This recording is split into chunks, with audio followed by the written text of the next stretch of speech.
موزوں سے مراد ایسی چیز ہے جو پاؤں میں پہنی جاتی ہے، خواہ وہ چمڑے کی ہو یا اسی طرح کی کوئی اور چیز ہو جیسے ریکسین وغیرہ ہوتی ہے.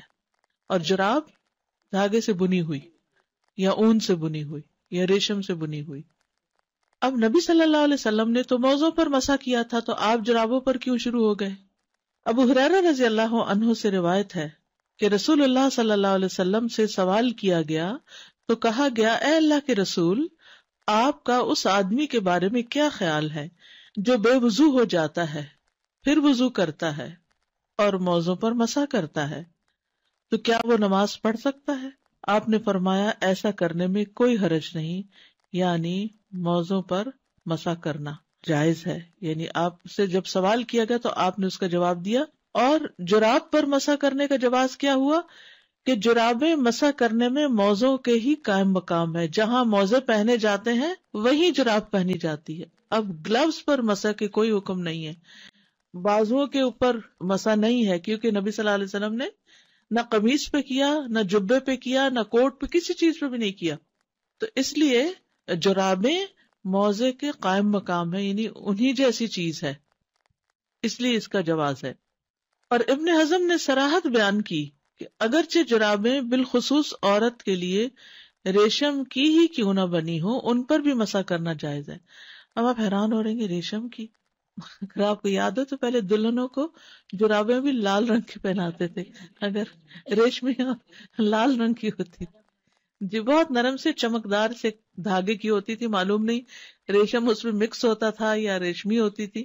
تو بہرحال چاہے عورتوں کو جو ریشمی پیور سلک کی جرابیں پہننے کو ملے، کیونکہ علاج کے لیے بھی سلک استعمال ہوتا ہے نا، سلک کا پہنا جانا جائے، تو ان پر بھی مسا جائز. اب آپ دیکھیے کہ سلک کی بات یہاں کیوں کی گئی، کیونکہ سلک جو ہے وہ بہت ہی نرم و نازک، ملائم اور ہلکا اور لائٹ ہوتا ہے.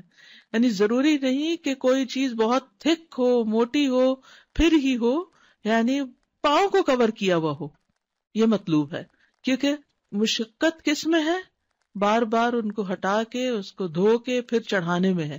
خاص طور پر آپ دیکھیں جو مرد حضرات ڈیوٹی کے لیے یونیفارم پہنتے ہیں، پولیس آفیسرز ہیں، آرمی آفیسرز ہیں، یا اسی طرح سرد ممالک میں رہنے والے لوگ کہ جو سارا وقت ان کو پہننا ہی پہننا ہوتا ہے، کیونکہ اگر ننگے پاؤں رہیں گے تو بیمار ہو جائیں گے، اور اگر ہر وقت اتار کے دوبارہ پاؤں دھوئیں گے تو اس میں کس قدر مشقت ہے. ہمارا دین جو ہے وہ سہولت پیدا کرتا ہے، یعنی اس کی کوئی وجہ نظر نہیں آتی کہ اگر موزے پر مسا ہو گیا تو جراب پر کیوں نہیں ہو سکتا.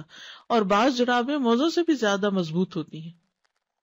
مغیرہ بن شعبہ سے روایت ہے کہ رسول اللہ صلی اللہ علیہ وسلم نے وضو کیا اور جرابوں اور جوتوں پر مسا کیا.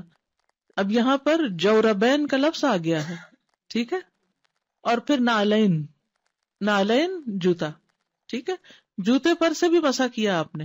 اب بعض اوقات بچے جاگرز پہنے ہوئے ہوتے ہیں، واکنگ جو شوز ہوتے ہیں، یعنی کسی بھی طرح کے بند شوز جو پہنے ہوئے ہوتے ہیں، یا سنو شوز پہنے ہوئے ہوتے ہیں، تو اب اس میں تسمے کتنے بڑے بڑے، اور بعض تو بالکل یہاں نی تک آ رہے ہوتے ہیں.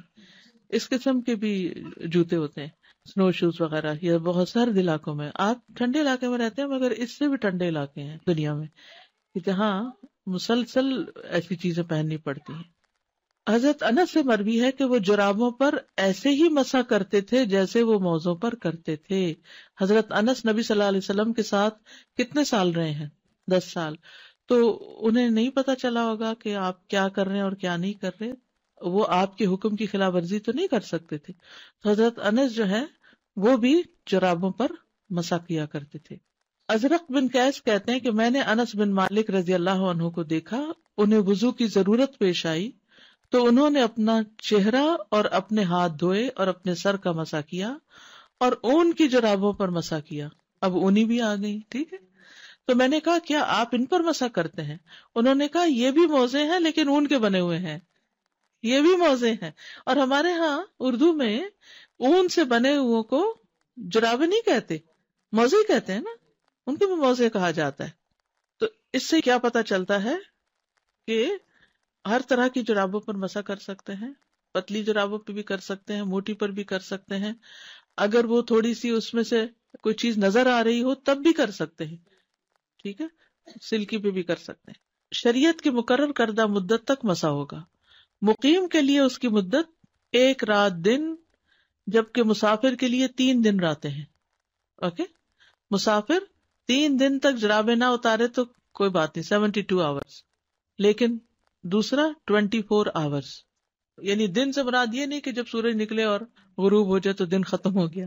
اس کا مطلب یہ کہ جب آپ کا وضو ٹوٹا، پہنا بھی نہیں، جب آپ کا وضو ٹوٹا، مثلاً آپ نے صبح تہجد کے وقت وضو کیا، جرابیں پہن لی اور اشراق تک آپ بالکل وضو سے رہے، اشراق کے وقت آپ کا وضو گیا، تو اس وقت سے لے کر اگلے دن اشراق تک آپ انہی موضوع میں دوبارہ بار بار مسح کر سکتے ہیں.